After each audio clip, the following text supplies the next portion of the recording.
Hello students, आज से हम स्टार्ट करने जा रहे हैं हिंदी व्याकरण। और ये हिंदी व्याकरण आपके यूपीएससी मेंस, यूपीपीएससी के प्रीलिम्स और मेंस और साथ के साथ एचपीएससी एचसीएस के मेंस और प्रीलिम्स दोनों में ही आपकी हेल्प करेगी। तो आप इसको एच टेट में भी आप इसको यूज़ कर सकते हैं। एच टेट में भी हिंदी आती है, सी टेट में भी हिंदी आती है। तो आप किसी भी गवर्नमेंट एग्जाम की प्रिपरेशन कर रहे हैं तो ये हिंदी की जो सीरीज़ मैं लेकर आ रही हूँ हैंड रिटन नोट्स की फॉर्म में, बहुत कंसाइज लेकिन डिटेल इसका डिस्कशन और साथ ही साथ आपको प्रॉपर नॉलेज मैं आपको यहाँ पर सिस्टेमेटिकली दूंगी ताकि आपको हिंदी की सारी नॉलेज हो जाए और आपको सारी की सारी चीज़ें एक बार में ही क्लियर हो जाएं। तो साथ के साथ मैं इनके एमसीक्यूज भी लाऊंगी जो आपके एग्ज़ाम्स के लिए यहाँ पर इम्पोर्टेंट होंगे, ठीक है, जो प्रीवियस ईयर पूछे गए होंगे और साथ के साथ जो मेन एग्ज़ाम्स के लिए ही बने हैं। तो चलिए स्टार्ट करें हम अपना हिंदी। तो सबसे पहले हम स्टार्ट करेंगे व्याकरण से। देखिए व्याकरण ही सबसे पहले व्याकरण ही आता है। अगर हम हिंदी में बात करें, हिंदी को लिखना पढ़ना बोलना, जैसे ये जो व्याकरण ही सिखाता है, जैसे इंग्लिश ग्रामर होता है तो इंग्लिश ग्रामर में भी तो इंग्लिश को पढ़ना लिखना बोलना सिखाया जाता है, ऐसे ही व्याकरण होता है जिसमें भाषा का ये शास्त्र कहा जाता है, भाषा लैंग्वेज का शास्त्र कहा जाता है और इसमें शुद्ध बोलना लिखना पढ़ना सिखाता है ये। इसमें क्या व्याकरण बनता कैसे है? इसमें पहले अक्षर होते हैं, अक्षर में के बाद शब्द होते हैं, फिर वाक्य होते हैं, फिर व्याकरण के नियम होते हैं, तब जाकर कोई भी भाषा बनती है। भाषा कैसे बनती है? अक्षर शब्द वाक्य या व्याकरण के नियमों से भाषा बनती है। अब ये देखेंगे हम व्याकरण के क्या क्या विभाग होते हैं, क्या क्या क्लासिफिकेशन होते हैं जिससे कि व्याकरण बनती है। तो सबसे पहले बात करेंगे हम अक्षर की। पहले होते हैं अक्षर, अक्षरों का उच्चारण कैसे किया जाता है, अक्षरों का आकार क्या क्या होता है, अक्षरों का मिलान कैसे किया जाता है आपस में ताकि ना वो एक अर्थपूर्ण बात कह सकें, ठीक है। तो ये अक्षर होते हैं व्याकरण में। फिर होते हैं शब्द, इसमें हम पढ़ते हैं शब्दों के भेद के बारे में, शब्दों को रूपांतरित किया कैसे किया जाता है, कभी कभी बिना आपके अर्थ बदले शब्दों को रूपांतरित किया कर दिया जाता है, कभी कभी अर्थ बदल कर रूपांतरित यानी कि शब्दों को चेंज किया जाता है। और व्याकरण बनाने के नियम क्या क्या होते हैं। इसके बाद है वाक्य। वाक्य में शब्दों का जो परस्पर संबंध होता है एक दूसरे से, वाक्य बनाने के जो नियम होते हैं वही आपके वाक्य यहाँ पर व्याकरण को बनाते हैं। कैसे होता है? देखिए परस्पर, मैं स्कूल इससे नहीं गया क्योंकि मैं बीमार हो गया था, क्योंकि ये दो वाक्य हैं, यहाँ पर क्योंकि का यूज़ किया गया है, तो इस तरीके से ये परस्पर संबंध में वाक्य बनते हैं। तो ये हम पूरा व्याकरण के विभाग को भी डिटेल में समझेंगे आगे। अभी हम व्याकरण की सिर्फ कुछ बेसिक जानकारी यहाँ पर ले रहे हैं। इसके बाद देखेंगे ध्वनि। ध्वनि क्या होती है? ध्वनि मुंह से उच्चारित किया हुआ कोई भी शब्द होता है जो कानों से सुनाई देती होती है। जैसे ध्वनि कैसे, ए आ ई।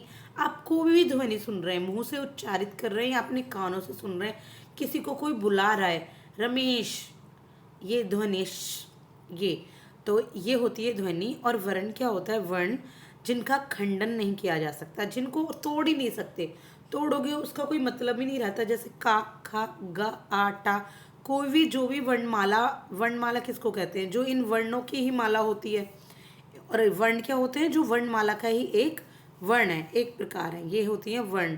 तो ये इनको तोड़ा नहीं जा सकता, इनको तोड़कर आपको इनका कोई भी अर्थ नहीं मिलेगा। देखिए किसी शब्द में तो तोड़ा जा सकता है, जैसे कि हमको यहाँ पर लिखना है वक्त, तो यहाँ हमने का को अधिक का बना दिया, लेकिन अगर आप अधिक का यूं ही लिखें, अधिक खा लिखें, तो उसका तो कोई मतलब नहीं रह जाता ना। इस प्रकार से अब हम वर्णों के प्रकार समझेंगे। तो हमारी वर्णमाला होती है, वर्णमाला में वर्णों के दो प्रकार सबने पढ़े हुए हैं अल्फ़ाबेट में, या फिर आप ये कह सकते हैं इंग्लिश में तो पढ़े होंगे आपने, तो हिंदी में ये भी आपने पहले पढ़े होंगे कि इसमें होते हैं दो प्रकार के, स्वर और व्यंजन। स्वर क्या होते हैं? इनका उच्चारण बिना किसी अन्य वर्ण की सहायता से किया जा सकता है और ये 11 होते हैं। जैसे आ आ ई उ और भी लाइक दिस, जो अण खाली तक होते हैं, तो ये 11 इनकी संख्या होती है। और जो व्यंजन होते हैं वो स्वर की सहायता से उच्चारण होता है। का, देखिए अब का बोलिए, उसमें आपको आ जाएगा, ख ग च। और इन वर्ण व्यंजनों का कोई मतलब नहीं रह जाता जब तक कि उसमें स्वर ना लगाए हों। का क्या मतलब है बताइए? कुछ भी नहीं, लेकिन का में आप की लगा दोगे तो उसकी ये बन जाएगा ना, ख गा गई, गई में आपने ई लगा दिया, चा और ता, तो इनमें आप स्वर की सहायता से ही वाक्य बनाते हो, ये स्वर की सहायता से ही इनका उच्चारण होता है व्यंजन में। इसके बाद जो स्वर होते हैं, देखिए किस प्रकार के वर्ण होते हैं। जो स्वर वर्ण होते हैं उनके भी कुछ प्रकार हैं। एक तो होता है ह्रस्व स्वर वर्ण। कौन था? ह्रस्व स्वर वर्ण। ये होते हैं आ, ई, उ, र। ठीक है, ये होते हैं ह्रस्व। एक होते हैं दीर्घ स्वर वर्ण। दीर्घ मतलब जिनमें आ की मात्रा, बड़ी की मात्रा, बड़े ऊ की मात्रा, ठीक है, ये लगी होती है। जैसे आ, तो दीर्घ ता से ये बोले जा रहे हैं। ई, उ, ये हैं आपके दीर्घ स्वर वर्ण। एक होते संयुक्त स्वर्ण वर्ण। तो आप कहोगे ये संयुक्त स्वर्ण वर्ण तो सिंपल ही है, इसमें ये दीर्घ में भी तो आ सकता था जो ओ औ है, लेकिन नहीं। ये देखिए दो चीजों से मिलकर बने होंगे, अगर आपने ध्यान दिया। ए कैसे बना है? ए, ई, या ए, कुछ ऐसे बना हुआ है ये वाला जो वर्ण है। आई, तो ये ए प्लस आई, इससे बना हुआ है ये। ओ कैसे बना हुआ है आपका? ए प्लस यहाँ पर आपका ऊ से। और औ ये कैसे बना हुआ है? ए प्लस औरत से। ठीक है, तो इस तरीके से ये आपके बने हुए हैं। ये टेढ़े मेढ़े लिख गए थोड़े से, वैसे यहाँ लिखने चाहिए थे। तो ये आप देख सकते हैं संयुक्त व्यंजन दो स्वर से बनते हैं। संयुक्त वर्ण दो किससे बनते हैं? स्वर से बनते हैं। ठीक है, आप एक बार इनको रीड कीजिए। ए प्लस ई से ए ई बना। ए प्लस ए प्लस बड़ी ई से ये वाला आई बना, ये बड़ी ई से है। और औ कैसे बना? ए प्लस छोटा ऊ से औ बना। ए प्लस बड़ा ऊ से ओ से औ बना। ठीक है, बड़ा ऊ से, सॉरी ये भी मैंने गलत लिख दिया। ए प्लस बड़ा ऊ से औ बना। तो इस तरीके से ये आपके वर्णों के प्रकार होते हैं। तो हम कुछ वर्ण देखेंगे और किस तरीके से उनका उच्चारण होता है और वर्णों के उनके नाम क्या क्या हैं। तो कुछ वर्ण के नाम भी होते हैं। तो यहाँ पर नाम देख रहे होंगे, कंठ है, तालव्य, मूर्धन्य, दंत या ओष्ठ है, कंठ तालव्य। तो डोंट वरी, मैं आपको इनको बहुत ईजी तरीके से समझा देती हूँ। तो ये देखिए कुछ वर्ण है हमारे क, ख, ग, घ, ड़। तो जब आप इनको बोलेंगे ना तो आपको आवाज आएगी कि गले से बोले जा रहे हैं, ये कंठ से बोले जा रहे हैं। तो इनका उच्चारण स्थान क्या है? ये है कंठ। और इनको नाम दिया गया है कंठ है, क्योंकि ये कंठ से बोले जाते हैं। अब का बोल कर देखिए, आपकी आवाज कंठ से आएगी, गले से। ठीक है, ये भी हा, आ। तो ये विसर्ग या फिर ये जो विसर्ग होता है हा, ये हा की जो आवाज निकलता है, ये भी आपका कंठ से बोला जाता है और इनको भी कंठ है नाम दिया गया है। इसके बाद है च, छ, झ, झ, ध। आपने देखा होगा ये तालू से बोले जा रहे हैं। जब आप चा बोल रहे हैं तो आपकी जीभ आपके तालू से लग रही है, जो आपके ऊपर वाले टीथ होते हैं ना उसके ऊपर लग रही है तालू से। तो इनको बोला गया तालव्य। ऐसे ये ई या श, ये भी आपके तालू से बोले जा रहे हैं, तो ये भी तालव्य होते हैं। मूर्धा क्या होते हैं? ट, ठ, ड, ढ, ना, जिनकी आवाज काफ़ी गहरी भी निकलती है इनकी। और आपकी जो टंग का जो आपका कोने वाला पार्ट है वो आपके बिल्कुल ऊपर वाले दांतों से जाके लगता है, दांतों के अंदर लगता है, इसलिए इसको मूर्धन्य कहते हैं। ठीक है, रा और शा भी इसमें होता है। इसके बाद दंते क्या होते हैं? देखिए दंते होते हैं जो दांत की हेल्प से बोले जाते हैं। ता, था, दा।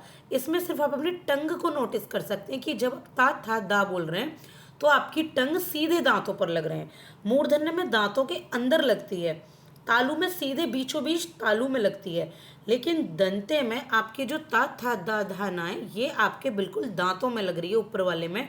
इनको दंते बोला जाता है। ओष्ठ है, इसका तो मतलब समझ गए होंगे। ओष्ठ मतलब होठ। पा, फा, बा, भा, मा, ऊ। तो ये होठ से बोले जाते हैं, इसलिए इनको ओष्ठ कहते हैं। ए और आई, ये कंठ और तालु दोनों से मिलकर बने हुए हैं, इसलिए इनको कंठ तालव्य कहते हैं। ए और आई, कंठ और तालु दोनों ही इसमें आते हैं। ओ और औ, ये आपके ओष्ठ और कंठ दोनों से ही मिलकर बोले जाते हैं। देखिए कहीं ना कहीं जितने आपके आप ये कहोगे कि आपके जितने स्वर हैं वो मोस्टली आपके कंठ से ही बोले जाते हैं।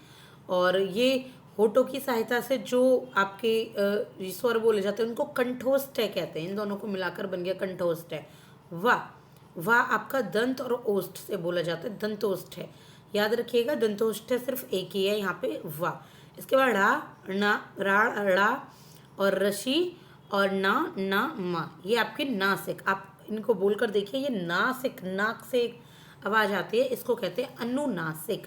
तो ये लर्न करने की चीज़ आप इस तरीके से अपने नोट्स बना लीजिए, इनके स्क्रीनशॉट ले लीजिए, या फिर आप मेरे साथ इनको पढ़ते चलिए, तो आपको इजीली कवर हो जाएंगी। तो अगर आपको थोड़ा फ़ायदा पहुंचा हो तो like and subscribe for more videos. Thank you so much.